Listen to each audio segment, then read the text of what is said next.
Hey, hey, hey, it's AAA Wednesday, which is my weekly Q&A session where I'm answering questions you've left in the comments about the publishing industry and how to write a better book. As we wrap up the year, I'm feeling especially grateful to all of my amazing subscribers. I really appreciate each and every one of you, those who have joined us this year and those who have been with us from the very beginning. Because I know some of you are wondering, yes, Luca is here. He's freshly groomed for the holidays. Just two pieces of housekeeping before we get into the questions today. First things first, please hit that thumbs up button. It's a quick, easy thing that really helps out my channel a lot. And if you haven't yet joined our community, please consider subscribing. Every week, in addition to these Q&A videos, I either post a deep dive into a specific aspect of writing, or I talk about the publishing industry, which is my professional background. So I'd love to have you join us. Without further ado, let's dive into the first question today. Hi, Alyssa. So I followed all your advice and an agent responded to my query. I love your concept, but feel my writing needs work. She gave me a link to a tool to use as a guide to help my writing and attached a link for me to requery when I'm done. I pretty much know it's a good sign, and I'm so excited that finally, once I run my manuscript through her writing guide, I'll get an agent. I know getting an agent does not guarantee anything, but just to ask a question, once she finally agrees to sign me on, can I be insistent on working with one of the big five, or do I just go with what she has to offer? What do you think? Your agent is going to be very strategic when they are putting together a list of publishers that they want to submit your manuscript to. So I do recommend listening to their advice and taking it very seriously. It is their job to know what types of books each publishing house is looking for, including all the imprints at all of the big five. And remember, they want to give you the best chances of getting a book deal because that is how they get paid and make their living. That said, if it is very important to you to work with a big five publisher and they are not presenting the big five as the publishers that they want to go out on submission with, I recommend having an open and honest conversation with them about what you're looking for and why you are seeking the big five versus the publishers they are presenting. It could be that these other publishers will give you the support that you desire, just as a big five publisher would. Or maybe you'll find that the publishers they present to you are ones that you would have never even considered, but seem like great matches for your specific book. Something that you can do to get a feel for the types of publishing houses that agents work with is go on publishersmarketplace.com. They have a subscription or a one-day pass that you can buy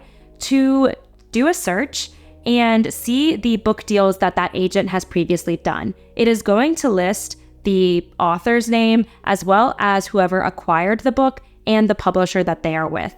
So that'll give you a sense of the connections that the agent has in the industry and maybe even who they might see your book as being a good match for publisher-wise. Before we get into the next question, I wanted to let you know about a whole library of resources I have available to you on my newsletter, chapter-break.com. I'm working on building out this newsletter and am providing interviews with literary agents and successfully published authors, as well as deep dive content that gets into specific editorial insights from my background as a developmental book editor. If you're interested in any of that, signing up for my newsletter is going to give you a free resource called my Story Self-Assessment Worksheet. It's a fun, simple quiz designed to help you see how you can improve your manuscript on the next iteration. And it's a great step to take if you're feeling stuck with your draft and don't really know where to take it from here.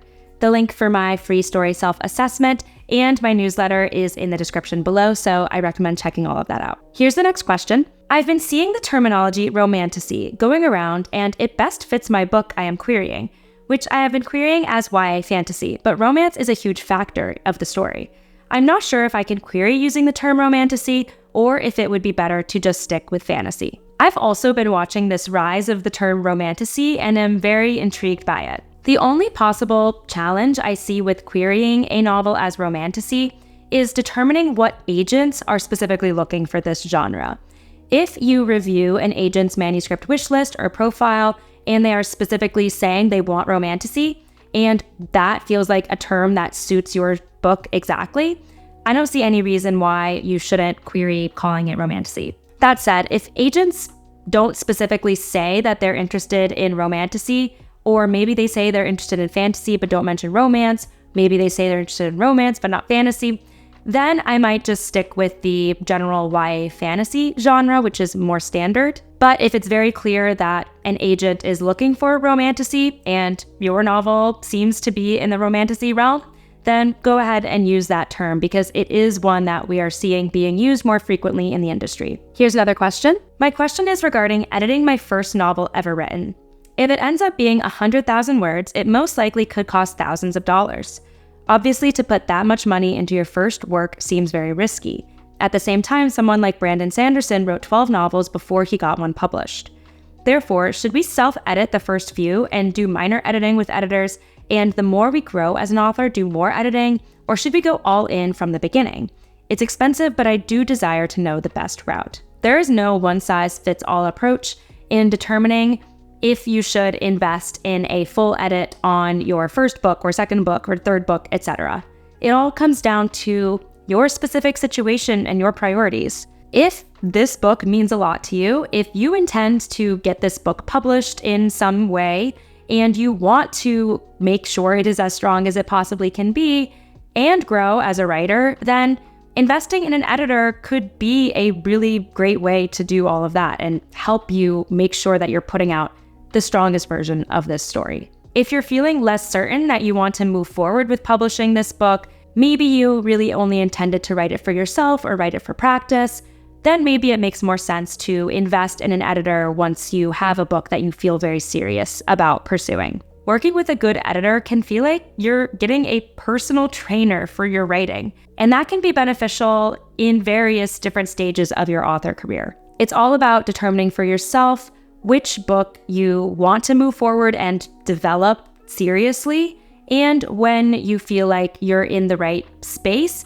to make that kind of investment in your story and in yourself as a writer. We have time for one more question today. Is the new adult genre more widely accepted today by publishers and agents? Agents and publishers will certainly understand what you mean if you say your book is new adult, but it still hasn't become an age classification in and of itself in the way that middle grade, YA, and adult are. And it's less likely that you're going to find agents specifically listing that they're looking for new adult books. So if your book is on the cusp and maybe leans into YA or adult a bit more, then it might be easier and open more doors if you just present it as one of the more standard genre classifications. But if you feel strongly that it needs to be sold as new adult, then I think you could still go ahead and query it that way. I think it is clear to publishing professionals what you mean. Thank you so much to everyone who asked a question today. And if you have something you'd like to ask, drop it in the comments here and it will be added to my queue for my next session. Before you head out, don't forget to check out my newsletter and my story self-assessment worksheet via the links in the description below. And hit that thumbs up button to help out my channel and subscribe to make sure you don't miss any of my new videos. Thanks so much for watching and happy writing.